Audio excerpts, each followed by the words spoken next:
Gates open, they're up and racing for the 16th running of PCSO Silver Cup race. We have Totis Best, draws for your lead.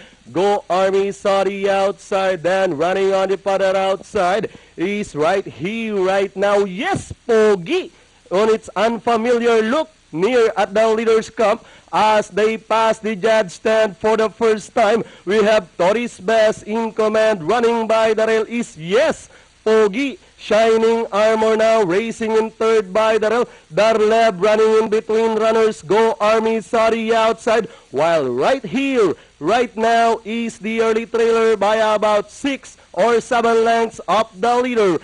Rounding at the 3/4 mile pole, Totis Best by a long neck. Yes, Pogi is right behind in second by the rail. Darleb is racing in third. Then moving a party outside is Go Army. Shining Armor drops back second last, while right here, right now, is still bringing up the rear as they pass the 900 meters post. Now we have the White Handsome. Yes, Pogi takes the driver's seat by about 2 lengths. Go Army now in second, then racing in third by the rail is entry number 3, and that's Shining Armor. Moving a party outside is Darleb right here, right now, as they race towards the last 450 with yes, Pogi. He's 3 lengths in front. Our entry number 2, Go Army. Then moving a party outside right here, right now, Shining Armor by the rail. Darleb and Totis Best now in behind them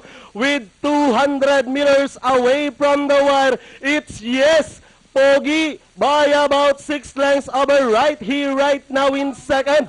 With 100 away over the 16th PCSO Silver Cup, it's the White Handsome crossing the wire first and bagging the 16th PCSO Silver Cup over right here, right now. Darleb crossing the wire third, close between Totis Best and Shining.